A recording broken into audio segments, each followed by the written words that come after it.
NBR চেয়ারম্যানের পদত্যাগ সহ বিভিন্ন দাবি আদায়ে অসহযোগ আন্দোলন শুরু করছেন রাজস্ব বোর্ডের কর্মকর্তা কর্মচারীরা। এই বিষয়ে বিস্তারিত জানাতে রাজধানীর আগারগাঁও এনবিআর ভবন থেকে যুক্ত হচ্ছেন আতর নিয়ন। আতর, এনবিআর কর্মকর্তাদের টানা আন্দোলনে কি প্রভাব পড়ছে আর প্রধান উপদেষ্টার কাছে কখন স্মারকলিপি দিতে যাবেন কর্মকর্তারা, জানাবেন।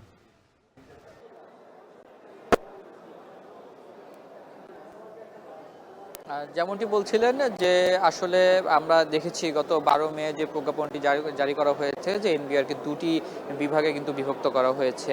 তো সেই প্রজ্ঞাপন জারির পর থেকেই কিন্তু যারা কর্মকর্তা কর্মচারী রয়েছে তারা কলম বিরতিতে গিয়েছিলেন এবং টানা 6 দিনের মতো তারা কলম বিরতি পালন করেন এবং এর মাঝখানে তারা অর্থ উপদেষ্টা সহ একাধিক উপদেষ্টার সাথে বৈঠক করেন। কিন্তু সেটা ফলপ্রসূ না হয় তারা গতকাল যে ঘোষণা দিয়েছিলেন যে আজকে থেকে তারা এনবিআর চেয়ারম্যানের পদত্যাগ এবং সেই সাথে অসহযোগ যে আন্দোলন আছে সেটা তারা পরিচালনা করছেন। আমরা সকাল থেকে এনবিআরে উপস্থিত হয়েছি এবং সকাল থেকে দেখেছি যে আসলে কাজ না থাকায় কিন্তু অনেক কর্মকর্তাই সকালে দেরি করে এসেছেন বা ধীরে সুস্থে তারা এসেছেন, কিন্তু এসে তারা অনেকেই দপ্তরে যাননি, নিচে অবস্থান করেছেন, অফিসে ঠিকমতো অফিস করছেন না। বা আমরা বিভিন্ন কর্মকর্তা কর্মচারীদেরকে দেখেছি বিভিন্ন জায়গায় তারা একসাথে বসে আড্ডা খোশ গল্প করছেন।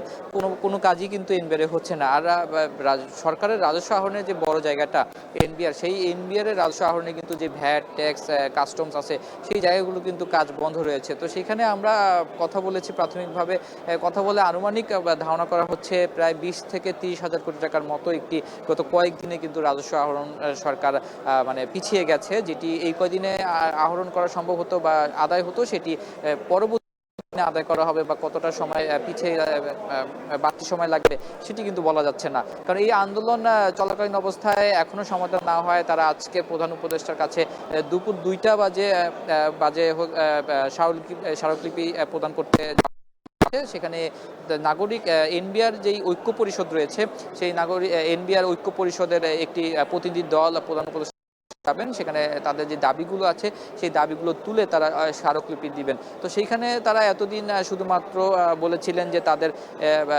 3টি দাবি ছিল, সেই 3টি দাবির সাথে তারা নতুন করে দাবি যুক্ত করেছেন যে আসলে যেই 2 ভাগে বিভক্ত করা রাজস্ব নীতি একটি হবে এবং রাজস্ব আহরণের আরেকটি বিভাগ হবে, সেই জায়গাটি তারা আসলে একেবারেই বাতিল চাচ্ছেন। কিন্তু এদিকে বলা হচ্ছে যে আন্তর্জাতিক ভাবে যেই প্র্যাকটিসটি করা হচ্ছে বা যেভাবে কার্যক্রম পরিচালনা হচ্ছে সেভাবে করার, তো সেই জায়গা থেকে আসলে এটা সম্ভব হবে কিনা সেই বিষয়ে এখন পর্যন্ত কিন্তু মন্ত্রণালয় বা সেই জায়গা দিক থেকে কোনো উত্তর আসেনি। তো স্মারকলিপি দেওয়ার পরে বলা যাবে যে আসলে এটার বিষয়ে কোনো সমাধান হচ্ছে কিনা। তো এই ছিল এনবিআর এর কর্মকর্তা কর্মচারীদের আজকের অসহযোগ অবস্থানের সবশেষ তথ্য। আগারগাঁও এনবিআর ভবন থেকে যুক্ত ছিলেন আতর নিয়ন।